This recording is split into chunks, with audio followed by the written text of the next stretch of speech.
So NJ, the other side of the equation is once the state collects the revenue, I mean, taxation is the biggest controversy in any oil jurisdiction anyway, but once the state collects the revenue, how can law assist to turn that into development of skills, development of capacity?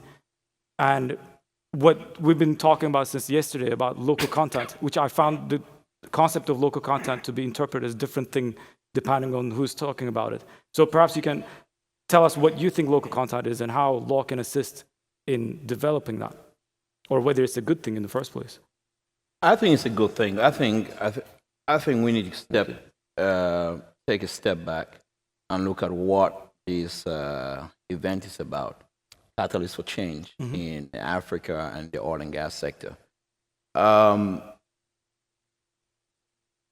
It can either, yes, we agree, it can be a force for good or it could be a force for bad, or it could be a force for good or it could be wrong.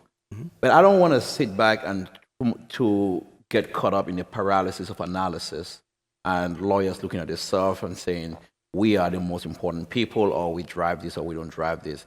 I think enough about us. Let's really look at what should this be about. Are we, the real question, I'm not trying to do Nicolas style, but the real question which we should start to think about is that how do we be that catalyst? How do we be solution finders? How do we provide solutions rather than just thinking about when we get to the judge, what the judge is going to think, or how is this going to be thought? But can we get there? Can we drive these business people? Can we make their life easier? Can we navigate the system to ensure that we put in, not that we have to always worry about rules in place to tie them down. Of course, local content is important. I think it is a shame that in most countries they don't have the right local content provisions, they don't have the right local content strategies or even vision in place that can really spur development. You are dealing with a continent where if you look across the board, local content is still under 10%. And you can say this, the IOCs this or IOCs that or whatever. There are people in the continent who are not benefiting from the resources of their countries. And this is something that has to be properly addressed. This is something that you can look at. And I think that the idea that the African nation should just look at the contract and say, okay, when you take your taxes, what kind of laws can we have them to police them to use their taxes properly? Enough with that. It's not your money, so it's none of your business what they do with your money.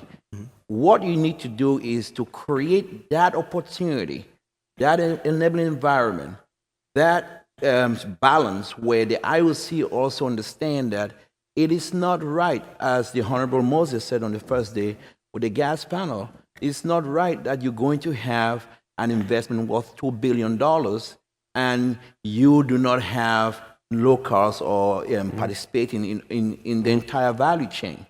And if you sit here worrying about what laws you have, or you miss the point. You're just looking at the glass half empty. You have to look at it from a bigger perspective. Can we take an Eric Williams approach and say, we are going to negotiate local content provisions in those contracts? Because you know what? You can put all the laws you want. They hire me, I'll get around it. And I'll make a lot of money. But how do you really look at it and say, before you get to the judge, as he's talking about, before you go to look at the profit tax, or before you go to look at Nicolas saying it's balanced or that, where you get them is inside those contracts. Because they know once it's in contract, it's going to be respected. It don't matter what rules you have, because you know what we don't have is synchronized African system. My tax laws are not connected with my hydrocarbon laws. My insurance laws are not connected with this. When you even look at my insurance laws, why am I having insurance for a project in my country, but it's insurance coming out of the United States? And by the way, this insurance, even though it covers this or that, is done by the same company's home insurance. And who they're billing it to. So that's what we need to look. You need to get to the core of the thing, brother. You need to look at this industry and look at those contracts. Not just saying, going from a public law perspective, oh, we have this law, we have that law, we have that law. Then you get jammed in an issue where You find yourself like what Nicolas said in chat. Yeah. So if you really got to be that catalyst for change, if you're really going to say, we're going to reform something, we're going to provide local content, we're going to empower people, then you have to start going step by step, brick by brick, looking at those contracts, looking at the way they structure things, and empower your people right from there. And trust me, the IOCs would continue being there. I think Equatorial Guinea did something which is unheralded of. They didn't just do local content, they did regional content. And you can still do that without, and that answers your question with regard to how do these local content laws prevent other qualified Africans. So what did they do? They said, well, we're going to still do local content. So if there's not an EG company, and then because normally what local content rules are always set is that if you go to Ghana, if you can't find a Ghanaian company, you go maybe to their petroleum commissions or their government and you get a waiver. And they say, we can't find them here. You guys are just not smart enough. You're not good enough. You don't have anything. You're not there yet. But then they turn it around in Equatorial Guinea. They said, well, we small country. We might not have everything you have, but we're going to do regional content. And when you do regional content, you go Equatorial Guinea first, they go the region of CEMAC, and then they move Africa-wide.